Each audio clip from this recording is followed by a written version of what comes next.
श्री संत सद्गुरू बाळूमामा प्रसन्न. नमस्कार श्रोते हो. आज आपण श्रवण करत आहात श्री बाळूमामांचा संदेश. पाहून दुर्लक्ष करू नका. हा संदेश जर तुम्ही शेवटपर्यंत बघितला तर नक्कीच तुमच्यावर आणि तुमच्या कुटुंबावर बाळूमामांची कृपादृष्टी अखंड राहील आणि तुमची सर्व दुःख यातना या वाऱ्यासारख्या दूर होऊन तुमच्या जीवनात आनंदमय वातावरण तयार होईल. म्हणून असेच बाळूमामांचे संदेश आपल्यापर्यंत पोहोचण्यासाठी आपण पहिल्यांदा व्हिडिओला लाईक करा. चॅनलवर नवीन असाल तर चॅनलला सबस्क्राईब करून शेजारील बेल आयकॉन नक्की प्रेस करा, जेणेकरून येणारे असेच बाळूमामांचे संदेश आपल्याला सर्वात अगोदर भेटतील. बाळूमामा म्हणतात, आपण आपल्या सोबत घेऊन फिरतो ते आपलं अस्तित्व असतं आणि जे आपल्या माघारी चर्चिलं जातं ते आपलं व्यक्तिमत्व असतं.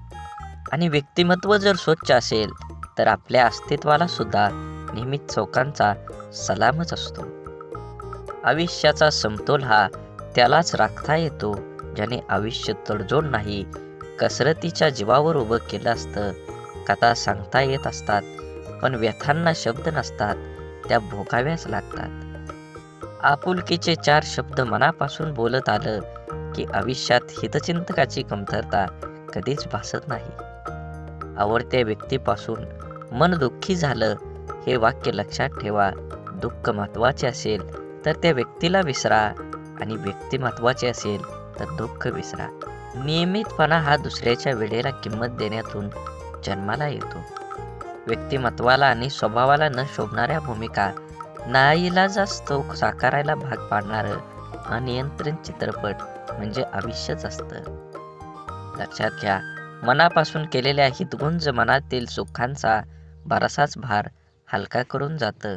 म्हणून जीवन जगत असताना नेहमी रोज सकाळी प्रथम परमेश्वराचा आभार माना, सायंकाळी दिवस चांगला गेल्याबद्दल आभार माना, जेवताना त्याचे आभार माना, झोपताना त्याचं आभार माना. प्रत्येक गोष्टीसाठी कृतज्ञ राहा. प्रार्थना ही ईश्वराबरोबर संवाद साधण्याची, संपर्क करण्यासाठी आहे. आयुष्य हे एकदाच मिळतं, त्यामुळे दुसऱ्यांच्या चुका शोधून तिसऱ्याला सांगण्यात आपलं आयुष्य व्यर्थ वाया घालवू नका. त्याऐवजी आपल्यातील गुणदोष ओळखून ते सुधारण्यात आपला वेळ खर्च करा. आपण स्वतःच्या मनाची स्वच्छता करू शकलो साफ मनाने इतरांबद्दल विचार करून, जेणेकरून त्यांच्यामधील गुणांचा आपल्यात अंतर्भावात करता येईल. सागराप्रमाणे दुःख असूनही मोत्यासारख्या सुखासाठी होणारी वाटचाल म्हणजेच आपलं आयुष्य असतं. तुम्ही लक्षात घ्या, विचार करण्यात वेळ घालवण्यापेक्षा प्रयत्न करण्यात दिवस घालवा. कारण विचारांना माणूस खचतो आणि प्रयत्नानं प्रगती मार्गावर पोचतो. आपल्या एखाद्याच्या मागं पुढं करतो ते फक्त नातं टिकवण्यासाठी आणि समोरच्या त्याचा चांगलाच वापर करून घेतो स्वतःचा अहंकार वाढवण्यासाठी. एखाद्या व्यक्तीच्या हृदयात स्थान मिळवण्यासाठी फक्त विचार छान असून चालत नाही, तर ते विचार कृतीत उतरवण्यासाठी तत्पर राहावं लागतं. जगण्यातील वेदना कमी करण्यासाठी असतील तर 3 गोष्टी शिकल्या पाहिजेत. काहीही आपलं नाही, काहीही आपलं नव्हतं आणि कधीही काहीही आपलं राहणार नाही. अश्रूंशी संघर्ष केल्यानंतर चेहऱ्यावर उमटलेल्या इतक्या सुंदर काहीच नाही. आवड ही माणसाची कधीच बदलत नसते. मग ते तरुण पण असो नाहीतर म्हातारपण असो, बदलण्यासाठी भाग पाडते ती परिस्थितीच असते. आपण नेहमी लक्षात घेतलं पाहिजे, जीवन हे खूप सुंदर आहे, कारण आयुष्य हे एकदाच मिळतं. त्यामुळे दुसऱ्यांच्या चुका शोधून तिसऱ्याला सांगण्यात वेळ वायपट घालवू नका. जीवनाचा आनंद घ्या. काटा जरी काट्यासारखा वागला तरी फुलानं आपलं फुलणं सोडायचं नसतं. जीवनाचं रस्तं खडतर असलं तरी रस्ता बदलून का होईना, परंतु चालणं सोडायचं नसतं. एखाद्या अडचणीत माणूस कामाला आला नाही म्हणून एखाद्याला जोडलेलं नातं लगेच तोडायचं नसतं. हीच खरी मैत्री आणि हीच खरं नाती असतात. जोडलेल्याला जपायला जमलं त्याला जगणं जमलंच जमलं. हरवलेल्या वस्तूही सापडू शकतात, पण एकच गोष्ट अशी आहे की जी एकदा हातातून निसटली की कोणत्याही उपायानं पुन्हा मिळू शकत नाही. ती असते आपलं आयुष्य. म्हणूनच मनसोक्त जगा, दुरावा कोणतंच नातं संपवत नाही आणि जवळीक कोणतेही नातं घट्ट करत नाही, तर नात्याची घेतलेली काळजी आणि केलेला सन्मान, त्यामुळेच नातं अधिक मजबूत होतं आणि टिकतं देखील. त्यामुळं नात्याची काळजी घेत राहा. तुमचा आजचा दिवस निरोगी आणि यशस्वी जावो, हीच बाळूमामांच्या चरणी आमची प्रार्थना. वाट सर्वांना माहीत असते, पण देह गाठण्याची जिद्द फार कमी जणात असते. रागात बोललेला एक शब्द एवढा विषारी असतो की प्रेमात बोललेल्या हजारो गोष्टींना एका क्षणात संपवून टाकतो. वादळ निसर्गाचं असो किंवा मनाचं, ते धडकल्याशिवाय राहणार नाही.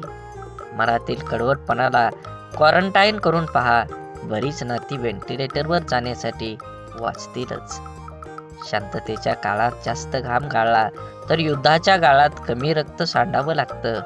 जी लोक दुसऱ्यांचं मन दुखवू नये म्हणून नेहमी काळजी घेतात, सतत त्यांचंच मन दुसरी दुखवत असतात.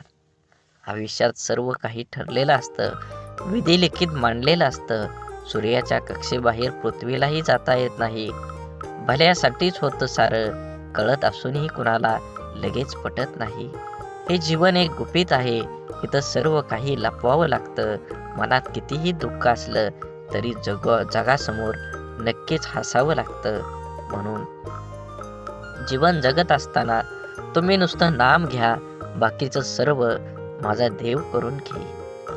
वेळ प्रसंग येईल तसं वागणे उचित आहे आणि त्याबद्दल मनावर परिणाम होऊ देऊ नये. परमात्म्याच्या चिंतनात मन गुंतले असताना अवांतर गोष्टींचा परिणाम त्यावर होत नाही. जेवढं झेपल तेवढंच करावं, अभ्यास करावा, पण काळजी न करता सर्वस्वी भार भगवंतावर ठेवून निवांत असावे. आपल्या मनाचं स्वस्थ बिघडू न देता आनंदात राहावं. वृत्ती आवरून आवरतच नाही, ती परमात्म्याकडे लावलीच म्हणजे आवरते. राम इच्छेने सर्व चालतं असं लक्षात ठेवावं. संकट आनंद दोन्ही भगवंताला सांगावीत. ज्या परिस्थितीत भगवंताने ठेवले त्या स्थितीत समाधान मानावे. अंतःकरणात सुप्त असलेले भगवंताचे प्रेम जागृत होण्यासाठी काही निमित्त लागतं. तीर्थयात्रा आणि साधू संतांची भेट हेच ते निमित्त होय. संतांच्या अहंकाराला जिवंत राहताच येणार नाही, कारण परोपकार करायला लावणार पर ठिकाणावर नाही, तर मग दुसऱ्याकरिता मी काही केलं ही भावना व्हायला आधार कुठे राहिला. विषयाच्या लालसेने सत्संग करणं हा खरा सत्गमन नव्हे, तर संत कधीही आपला विषय देतात खरं. एका एकंदरीत विषयाची वीट आणण्यात प्रयत्न करावा. म्हणून जे आहे ते स्वीकारावं. नामस्मरण समजून करावं. समजून म्हणजे राम करता या भावनेतून करून राहावं. म्हणून नक्कीच तुम्ही तुमच्या जीवनात यशस्वी होण्यासाठी आनंदानं जीवन जगलं पाहिजे, समाधानाने जीवन जगलं पाहिजे. तुमच्या रागावर, मनावर, इच्छांवर तुम्ही थोडं तरी बंधन घातलं पाहिजे. कारण ह्या कलियुगात तुम्हाला जर जिंकायचं असेल तर तुम्हाला संयम बाळगला पाहिजे, आणि ज्याच्याकडं संयम तोच ह्या कलियुगात यशस्वी होणार आहे. भक्ती म्हणजे नेमकं काय? दिवसातून 2 वेळा पूजा, आठवड्यातून एकदा मंदिरात जाऊन देवाचं दर्शन आणि अमुक एक वारी, उपवास झाली भक्ती. मग इतर बाकी वेळ दुसऱ्यांचा उपहास. पाठीमागे त्यांच्याबद्दल अपशब्द, अहंकार, गर्व आणि अट्टहास ही भक्ती नाही, ही आहे सक्ती. सगळे करतात म्हणून आपण पण करायची सक्ती. भक्तीत शक्ती असावी, सक्ती नसावी. कुंभाराला मग्न होऊन मडक्याला आकार द्यायचं पाहावं. जोपर्यंत मडक्याला हवा तसा आकार मिळत नाही, तोपर्यंत कुंभाराचे हात त्याला आकार देत असतात. ती खरी भक्ती. आईला आपल्या लेकराला गुंजरताना पाहावं, ती खरी भक्ती. एखाद्या संताला बेधुंद होऊन अभंग गाताना पाहावं, ती खरी भक्ती. चिमणीला आपल्या पिल्लांना भरवताना पाहावं, ती खरी भक्ती. मनापासून केलेली गोष्ट प्रत्येक म्हणजे गोष्ट भक्ती होय. अहो, ज्याने संपूर्ण सृष्टी निर्माण केली त्याला जाऊन माणसं हे काम झालं तर तुला अभिषेक करेन किंवा आणखी एक देणगी देऊन लालूच दाखवतो, त्याला भक्ती नाही म्हणत. भक्ती हा निरपेक्ष, नित्तळ, निर्मळ आणि प्रामाणिक भाव आहे. भक्तीच्या सीमा त्या पलीकडल्या आहेत, किंबहुना भक्तीला सीमाच नाही. भक्तीच्या सीमा ठरवायला जातो ना, तिथेच आपण फसतो.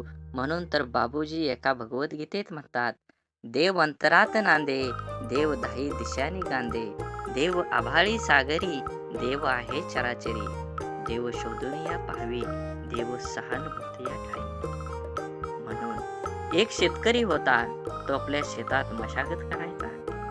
त्या शेताच्या मधोमध दगडाचा एक भाग जमिनीचा वर पसरला होता. त्यामुळे तो अनेक वेळा त्याला अडथळ्यानंतर पडला होता.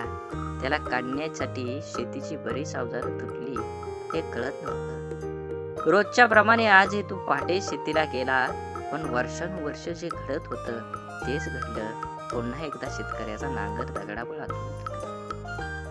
शेतकऱ्याला खूप राग आला आणि त्यांनी मनात विचार केला की आज काही झालं तरी हा खडक जमिनीतून काढून या शेताबाहेर टाकायचा. त्याने लगेच धावून 2-4 जणांना बोलवून आणि सगळ्यासह त्या दगडापर्यंत पोहोचला.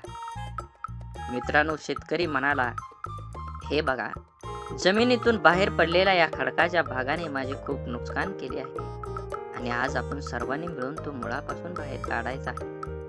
असं म्हणून तो फावड्याने दगडाच्या काठावर मारू लागला.